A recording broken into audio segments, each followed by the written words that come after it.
प्रयागराज महाकुंभ, जिसे दुनिया का सबसे बड़ा धार्मिक आयोजन माना जाता है, अनगिनत चमत्कारों और अद्भुत घटनाओं का साक्षी रहा है। ऐसी ही एक घटना का जिक्र किया जाता है, जिसमें एक साधु और उनकी अटूट श्रद्धा ने सभी को स्तब्ध कर दिया। यह घटना महाकुंभ के दौरान गंगा स्नान से जुड़ी है, जो करोड़ों श्रद्धालुओं के लिए पवित्रता और मोक्ष का प्रतीक है। कथा के अनुसार एक बार महाकुंभ में एक साधु गंगा में स्नान करने के लिए पहुंचे। वह साधु साधारण दिखने वाले थे, लेकिन उनके व्यक्तित्व में एक गहरी शांति और दिव्यता थी। भीड़ बहुत ज्यादा थी और प्रशासन ने उस क्षेत्र में स्नान को नियंत्रित करने के लिए कुछ प्रावधान किए थे। जब साधु गंगा की ओर बढ़े तो उन्हें रोका गया और कहा गया कि इस समय स्नान करना संभव नहीं है। साधु ने विनम्रतापूर्वक स्नान की अनुमति मांगी, लेकिन स्थिति ऐसी थी कि उन्हें पीछे हटने को कहा गया। साधु शांत रहे, उन्होंने कोई विवाद नहीं किया और वहीं किनारे पर खड़े होकर गंगा मैया का ध्यान करना शुरू कर दिया।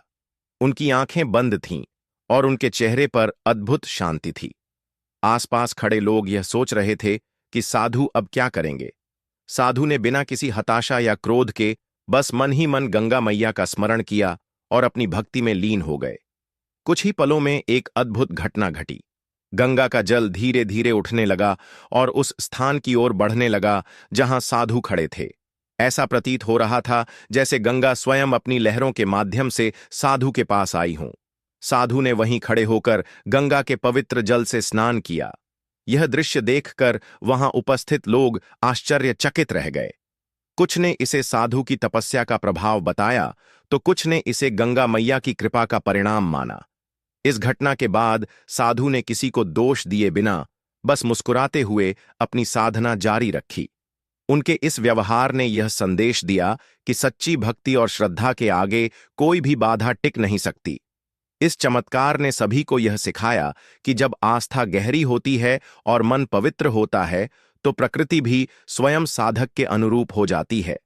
यह कथा आज भी महाकुंभ की आस्था और चमत्कारों के प्रतीक के रूप में सुनाई जाती है।